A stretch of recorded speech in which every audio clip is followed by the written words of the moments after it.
मैं हूं सुप्रिया सिन्हा। आप सभी का स्वागत है द फ्रंट फेस इंडिया में। राजनीति के कलनेमी जप रहे लक्ष्मी दुर्गा का नाम कर रहे हैं मंदिरों का भ्रमण। यूपी का चुनाव आया है क्या? हिंदू और मोदी घृणा से लथपथ। मरहूम शायर राहत इंदौरी ने लिखा है, सरहदों पर बहुत तनाव है क्या, कुछ पता तो करो चुनाव है क्या। सरहदों का तो पता नहीं, पर राजनीति के कलनेमी पिछले कुछ समय से जिस तरीके से अपने अपने दरबों से निकलकर हिंदुओं की धार्मिक स्थलों की यात्रा कर रहे हैं और जिस तरह से हर मामले में हिंदुओं के देवी देवताओं को स्मरण कर रहे हैं, उससे ऐसा प्रतीत होता है कि राजनीतिक तौर पर देश के सबसे प्रभावशाली प्रदेश उत्तर प्रदेश में चुनाव का मौसम आ गया है। कांग्रेस के पूर्व अध्यक्ष राहुल गांधी बुधवार 15 सितंबर 2019 को ऑल इंडिया महिला कांग्रेस की स्थापना दिवस में बीजेपी को हिंदू विरोधी पार्टी बताते हुए उस पर देवी लक्ष्मी और दुर्गा की शक्ति को 10 से 15 लोगों की गिरवी बनाने का आरोप लगाया था। इन दिनों में यह दूसरा मौका था जब राहुल की जुबान पर हिंदुओं की आराध्य देवियों का नाम था। इससे पहले जम्मू के त्रिकुटा नगर में कांग्रेसियों को संबोधित करते हुए उन्होंने कहा था कि बीजेपी के कारण मां दुर्गा, लक्ष्मी और सरस्वती की शक्तियां घटी है। अपने इस संबोधन की शुरुआत भी उन्होंने जय माता दी से की थी। इस संबोधन से पहले वह माता वैष्णो देवी की दर्शन भी कराए थे। कुल मिलाकर राहुल गांधी एक बार फिर अपनी उस राजनीति को आगे बढ़ाते हुए दिख रहे हैं जो 2017 में गुजरात विधानसभा चुनाव से पहले देखने को मिली थी। तब वह न केवल मंदिर प्रदक्षिणा कर रहे थे, बल्कि उनके जनेऊधारी होने का बात भी सामने आई थी। बाकायदा उनके गोत्र और ब्राह्मण होने का ऐलान हुआ था। विपक्षी दलों में खुद को हिंदू हितैषी साबित कर मतदाताओं को झांसा देने की होड़ सी लगी हुई है। कुछ वैसे ही जैसे हनुमान जी को झांसा देने में कालनेमी लगा था। यहाँ यह याद करना जरूरी है कि राहुल गांधी जिस नेहरू के नाम पर राजनीति करते हैं, वह अयोध्या में रामलला को बेदखल करवाना चाहते थे।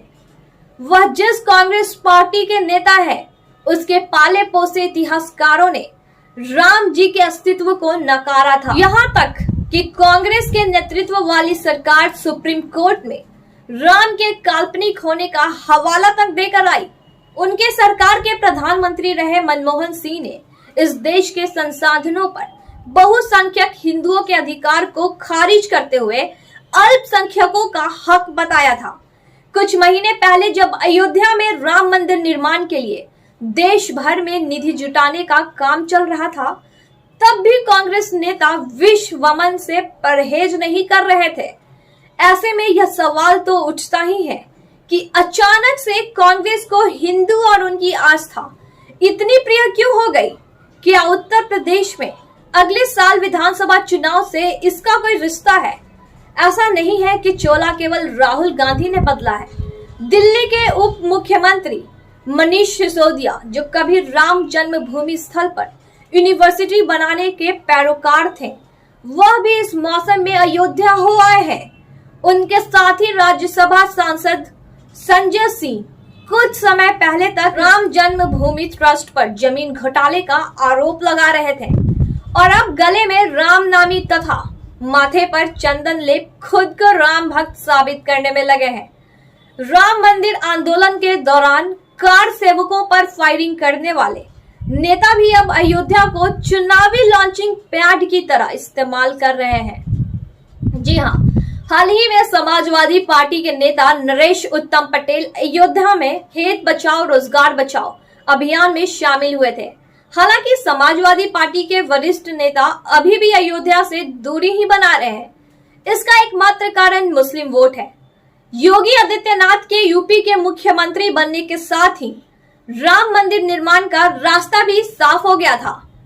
राम मंदिर पर सुप्रीम कोर्ट का फैसला आने से पहले भी योगी आदित्यनाथ कई बार अयोध्या का दौरा करते रहे हैं, लेकिन राम मंदिर के शिलान्यास के साथ ही योगी आदित्यनाथ का अयोध्या दौरा और भी बढ़ गया। अब योगी आदित्यनाथ कभी भी अयोध्या पहुंच जाते हैं और रामलीला मंदिर में पूजा अर्चना करते हैं। अचानक से सुर तो सपा के भी बदले हैं, जिसकी सरकार रहते अयोध्या को कार सेवकों के लिए खून से रंग दिया गया था, जिसके नेता मुलायम सिंह यादव अपने इस कारनामे के लिए खुद को मुल्ला मुलायम कहे जाने पर फूले नहीं समाते थे। जिस बसपा की राम अयोध्या में शौचालय बनवाने की बात करते थे, आज उस पार्टी की राजनीति के केंद्र में अयोध्या है, राम है। पर राजनीति के कालनेमी शायद यह भूल गए हैं कि रावण का वह मायावी राक्षस भी तमाम छल प्रपंच के बावजूद अपने मकसद में कामयाब नहीं हो पाया था। चोले बदलने वाले तब राम के हनुमान को उनके ध्येय से भटका न सका था। लोकतंत्र के हनुमान यानी कि वोटर भी अब इन मौसमी चोलों को खूब अच्छी तरह से पहचानते हैं। धन्यवाद।